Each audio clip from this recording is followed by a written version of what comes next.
బులెటిన్లో మనం breaking news చూస్తున్నాం. కడప జిల్లాలో ఓ వీఆర్ఏ ఇంట్లో నుంచి జిలిటిన్ స్టిక్స్ పేల్చేశారు గుర్తు తెలియని వ్యక్తులు. అర్ధరాత్రి జరిగిన ఈ ఘటనలో వీఆర్ఏ చనిపోగా ఆయన భార్య పరిస్థితి విషమంగా ఉంది. ప్రమాదం వారి పిల్లలు తప్పించుకున్నారు.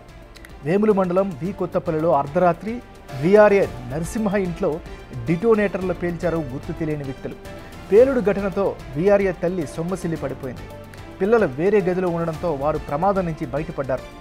పేలుడు జరిగిన ప్రాంతాన్ని పులివెందుల డీఎస్పీ మురళీనాయక్ పరిశీలించారు.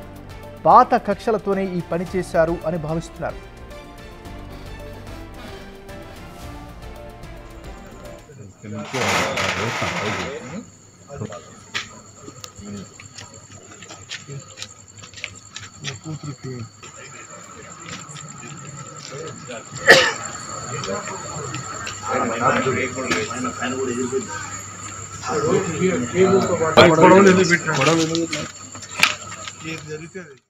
కడప జిల్లాలో ఓ వీఆర్ఏ ఇంట్లో నుంచి జిలిటిన్ స్టిక్స్ పేల్చేశారు గుర్తు తెలియనటువంటి వ్యక్తులు. అర్ధరాత్రి జరిగిన ఈ ఘటనలో వీఆర్ఏ చనిపోగా ఆయన భార్య పరిస్థితి విషమంగా ఉంది. ఇక ఇదే అంశానికి సంబంధించి మరింత తాజా సమాచారాన్ని మా రిపోర్టర్ మధు అందిస్తారు. మధు, చెప్పండి, అసలు ఈ పేలుడికి గల కారణాలు ఏంటి? ఎంఎన్ఆర్ ఇప్పుడు మనము కడప జిల్లా పులివెందుల నియోజకవర్గంలో వేముల మండలం సమీపంలో టీ కొత్తపల్లి సమీపంలో ఉన్నాము. అయితే రాత్రి 10 గంటల సమయంలో మనము చూడొచ్చు వీఆర్ఏ నరసింహులు ఇంటిపై కొంతమంది దుండగులు గుర్తు తెలియని దుండగులు అయితే జిలిటిన్ స్టిక్స్ ప్రయోగించి హత్య చేసిన సంఘటన అయితే రాత్రి 12 గంటల సమయంలో వెలుగులోకి వచ్చింది. అయితే మనము ప్రజెంట్ ఇప్పుడు ఈ ఇంటి నుండినే జిలిటిన్ స్టిక్స్ ని ప్రయోగం చేసి గుర్తు తెలియని దుండగులు అయితే ప్రయోగం చేసినట్టయితే తెలుస్తుంది. మనం చూడొచ్చు ఈ వెనక ఇది పాడుపడిన ఇల్లు, ఈ ఇల్లు అయితే పూర్తి పాడుపడిన ఇల్లు. ఈ పాడుపడిన ఇల్లు నుంచినే జిలిటిన్ స్టిక్స్ ఈ వైరు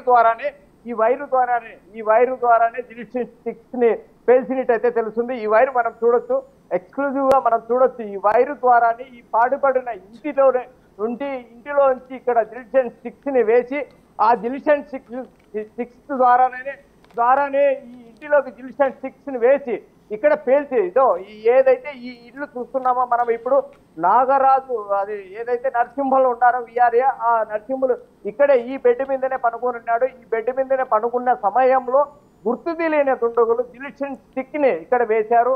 ఆ స్టిక్ ని వేసిన అనంతరం రాత్రి 11-12 గంటల సమయంలో పేల్చారు.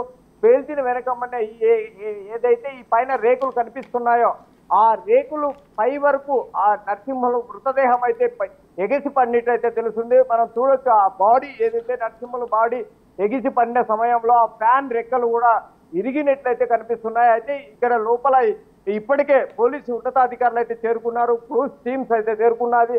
ఆ క్లూస్ టీమ్స్ కారణంగా లోపలికి వెళ్ళలేక ఉన్నాము. మనము ఇప్పుడు చూడొచ్చు, మనము పోలీసు ఉన్నతాధికారులు అయితే ఇప్పటికే చేరుకున్నట్టయితే తెలుస్తుంది. మరోవైపు అయితే క్లూస్ టీమ్స్ ఎంక్వైరీ చేస్తున్నారు. మరోవైపు రెవెన్యూకు సంబంధించి కన్సల్టెంట్ తహసీల్దార్ గారు కూడా సంఘటనా స్థలానికి చేరుకున్నారు. అయితే ఈ సంఘటనలో వీఆర్ఏ నరసింహులు అక్కడికక్కడే మృతి చెందారు. అయితే వాళ్ళ భార్య ఎవరైతే లక్ష్మీ నరసింహ ఉందో ఆమెకైతే తీవ్ర గాయాలయ్యాయి. అయితే ఆ గాయాలైన మహిళను కడప రిమ్స్ ఆసుపత్రికి అయితే తరలించాము. అయితే ఇక్కడ మన సమీపంలో కన్సల్ట్ వేముల సిఐ గారు నాగరాజు గారు ఉన్నారు. ఆయన అడిగి తెలుసుకునే ప్రయత్నం చేద్దాం. అసలు ఈ సంఘటన ఎలా జరిగింది, సంఘటనకు గల కారణం ఏంటి అనే విషయాలు ఆయన అడిగి తెలుసుకునే ప్రయత్నం చేద్దాం. సార్ నమస్తే అండి. అసలు ఈ సంఘటన ఎలా జరిగింది, అసలు సంఘటన గల కారణం ఏంటంటారు? సంఘటన నుంచి నిన్న రాత్రి సుమారు 10:45 మధ్యలో మాకు ఫోన్ రావడం, భార్య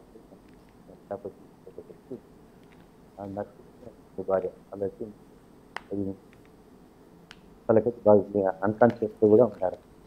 దాని తర్వాత 108 హాస్పిటల్ షిఫ్ట్ చేసినాను. హాస్పిటల్లో తెలుసుకున్నాను. ఆమెకి వాళ్ళ భార్యకి ఫర్దర్ బెటర్ ట్రీట్మెంట్ కోసం సంబంధించి అక్కడ మన పరిస్థితి నిరసన పరిస్థితిలో అక్కడ వైరు బాక్స్ బాక్స్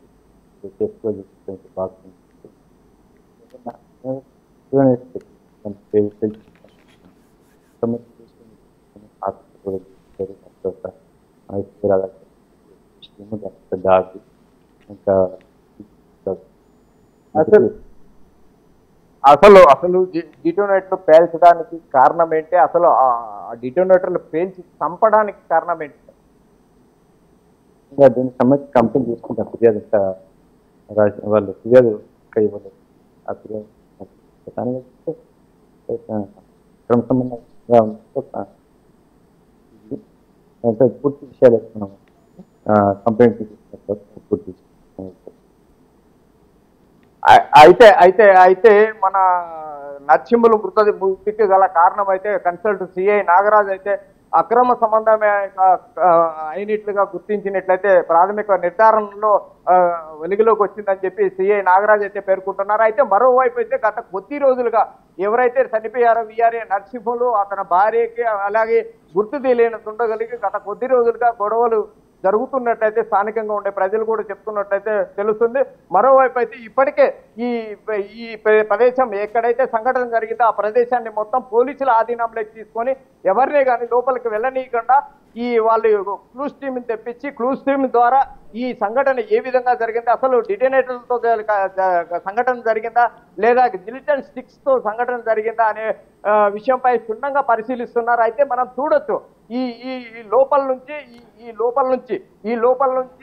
అక్కడ లోపల నుంచి వెళ్ళి దుండగుడు అయితే అక్కడ రాత్రి నక్కి ఉండి సమయంలో అక్కడి నుంచి వైర్ల ద్వారా ఒక బ్యాటరీ అట్టి ఇచ్చిన అనంతరమే ఆ జిల్టన్ స్టిక్ అయితే పేలిందని చెప్పి పోలీసుల నిర్ధారణలో అయితే తేలినట్టయితే తెలుస్తుంది. మరోవైపు అయితే ఈ పాడుపడిన ఇంట్లోకి ఎవరే కానీ వెళ్లకుండా, అదే గతంలో కూడా ఈ ఇంట్లో ఎవరు ఉండే వాళ్ళైతే కాదు, ఈ ఇంటిని ఆసరా చేసుకొని ఎవరైతే అక్రమ సంబంధం పెట్టుకొని ఉంటారో దుండగుడు, గుర్తు తెలియని దుండగుడు నరసింహుల్ని హత్య చేయాలని చెప్పి విధంగా ప్లాన్ చేసుకొని రాత్రి సమయంలో నిద్రిస్తున్న సమయంలో జిల్టన్ స్టిక్స్ ద్వారానే హత్య చేసినట్లయితే పోలీసులు విచారణలో అయితే తెలిసినట్టయితే తెలుస్తుంది. నా MNR. Right, thank you Madhu.